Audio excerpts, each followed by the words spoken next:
Bonjour à toutes et à tous, vous écoutez Cinécast, salut Thibaut. Salut Guillaume. Cinécast, c'est le podcast qui chaque semaine vous recommande des films à voir au cinéma, en streaming ou VOD. Aujourd'hui on vous parle d'un film qui est sorti le 9 mars en Belgique comme en France, un drame de Frédéric Bailiff avec Claudia Grob, Anaïs Oudry et Cassia Acosta.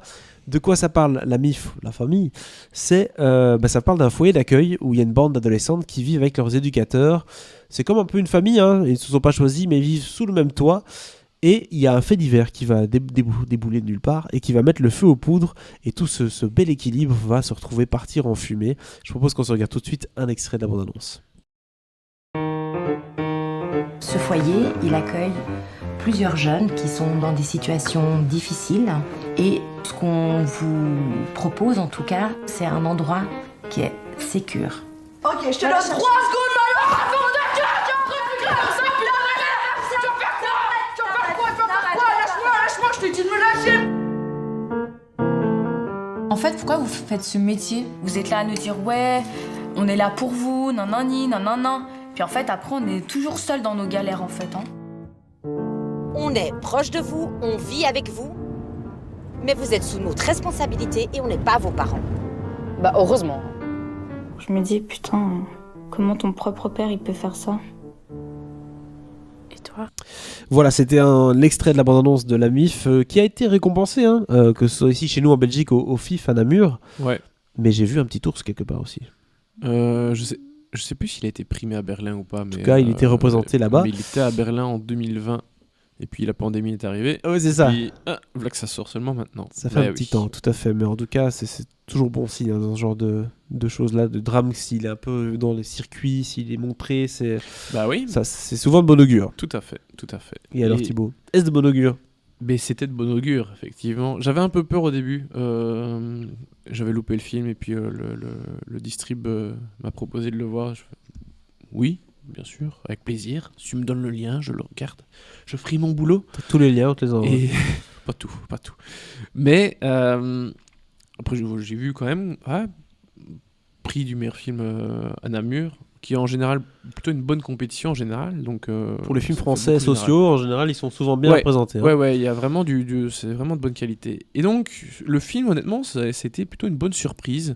En même temps, moi, il y avait Berlin en plus, donc voilà, c'est quand même un gage d'une certaine qualité. Et oui, ce fut plutôt une bonne surprise. J'avais un peu peur à cause du titre, notamment. C'est dès qu'il y a un peu de verlan et tout. Les jeunes, on aime bien parfois les caricaturiser. Ouais, c'est ça. Ça force un peu le trait. Tu es là, bon, ok, est-ce que c'est vraiment bien ou est-ce qu'on essaie de te faire croire que ça va être bien, tu vois? Tout à fait. Du coup, voilà. Bon, c'est pas que j'avais peur, hein, mais tu tremblais. Il y a quand même des petites tics un peu de marketing que tu repères et bon, voilà. Ce qui me fait peur, c'est pas aussi, toujours bon signe.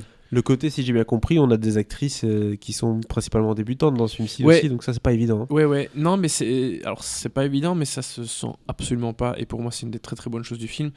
Voilà, on est dans ce foyer avec des jeunes, donc forcément des jeunes comédiens. Il y en a pas énormément qui sont connus déjà. Hein. Enfin, les gens s'en souviennent moyennement, à part si t'es vraiment cinéphile, que tu vas vraiment souvent voir des films, tu reconnais les gens. Mais ici, elles sont de toute façon pas très connues, enfin pas connues du tout. Et les rôles adultes sont pas spécialement connus non plus. Donc vraiment, il y a vraiment ce côté très frais. Tu vas dans ce foyer et t'es avec... tu vis la vie avec eux. T'es pas distrait par pour reprendre l'exemple, Gilles Lelouch ou quelque chose comme ça qui viendrait complètement court-circuiter le film. Ça fait du coup très documentaire parce que si tu connais rien, t'as aucun repère, tu peux y croire à fond, quoi. Ouais, alors bon, c'est pas pareil, j'étais en internat pendant 2 ans pendant mes études. C'est quand même pas comparable complètement avec un foyer, bien que pendant 5 jours sur 7, t'es quand même avec des jeunes matin, midi et soir. C'est 100% masculin ou il y avait des filles aussi? À des étages différents. Okay. Dans le film? Non, chez toi. Chez moi, non, c'était un étage les garçons, un étage les filles. Ici, dans le film, au début, c'est mixte. Et puis, bam, un événement va se dérouler. Et ce sera plus mixte après. Exactement. Et on vous dit pas quel événement, bien sûr. Non, mais je trouve que la façon dont cet événement se déroule, dont il est traité dans le film, c'est très très bien parce que bien sûr, t'as le côté vue des jeunes avec ah ouais, est-ce que c'est grave, c'est pas grave, le point de vue déjà, ils n'ont pas tous le même avis sur la question. Oui. Parce que t'as des sensibilités différentes, t'as des religions différentes aussi, donc par rapport à ce qui s'est passé, ils n'ont pas tous le même point de vue. Et puis t'as le côté adulte aussi, où t'as l'impression parfois que la réaction de l'éducatrice qui va être la témoin de cet événement, dans l'immédiat tu te dis qu'elle est peut-être un peu exagérée. Et pourtant, il y a des procédures, dont pour rappel, c'est un foyer où voilà, ce sont des jeunes qui ont soit perdu leurs parents, ou qui soit ont commis des choses et on les a éloignés de leur famille, ou les parents sont violents, du coup on a mis les enfants au foyer. Donc il y a vraiment plein de raisons qui font que ces enfants sont dans ce centre.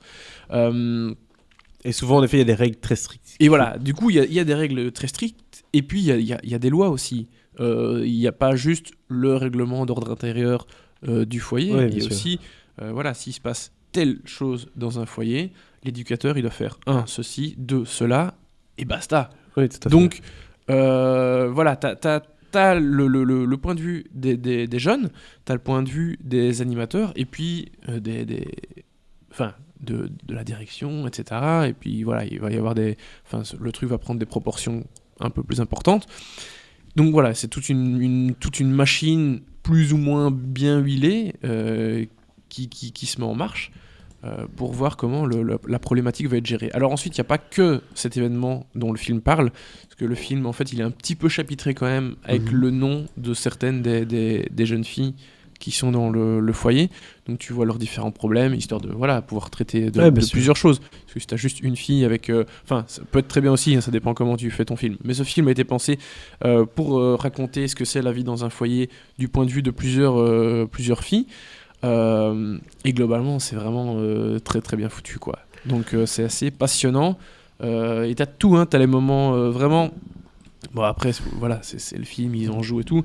T'as le côté très, effectivement, on est une famille, on est une bande, on doit se serrer les coudes parce que on a traversé des choses pas marrantes. Si on est là, c'est pas par hasard. Exactement. Chacune de notre côté, ensemble et tout. Alors bien sûr, il y a des moments ça pète, on le voit dans la bande-annonce, il y en a 2, elles se prennent la tête pour sans doute un truc qui était pas très très important, ou peut-être un truc qui est un peu plus important, mais on se fait la gueule, ça dure peut-être un jour ou une heure, et puis le lendemain... T'es ma meilleure pote, voilà, c'est comme une famille, c'est vraiment comme ça. Quand on vit avec des gens sous le même toit, ou bien dans un pensionnat ou un truc comme ça, en effet, si Bien tu sûr. passes X jours avec des gens dans une même salle, à un moment donné, il va y avoir des émotions qui vont sortir, et surtout quand t'es jeune, ça c'est sûr. Oui. Donc voilà, la MIF, ça m'a l'air d'être une très bonne pioche, ça, une belle promesse. C'est une très belle pioche, ouais. Pour Frédéric Bailiff, qui est donc le réalisateur de ce film-ci, tu n'avais pas spécialement vu d'autres films de Non, lui, je pense. pas vu Tapis Rouge, qui était... j'en avais entendu parler, je De Tapis pu le Rouge. voir, mais... Tout à fait. Qui était aussi sur des jeunes de Cannes. Bon, ici, c'était des quartiers défavorisés, forcément, qui vont au Festival de Cannes. Ouais, c'était un truc... Je pense que c'était un peu tourné à l'arrache quand même, c'était pas un truc hyper produit. Non. En tout cas, au départ.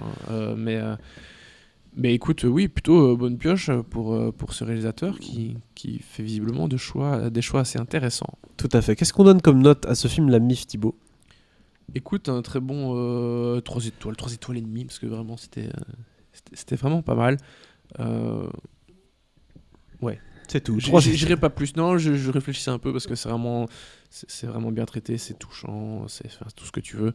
Mais j'ai pas eu non plus un énorme coup de cœur. Je me suis pas dit ah waouh. Mais c'était vraiment un très beau film. Donc vraiment une jolie réussite que je vous conseille quand même très vivement. Très bien. 3 étoiles et demie du coup pour La MIF. N'hésitez pas à partager votre avis sur ce film dans les commentaires. Et si c'est pas déjà fait, à vous abonner au podcast sur la plateforme de votre choix. À très bientôt pour de nouvelles recommandations.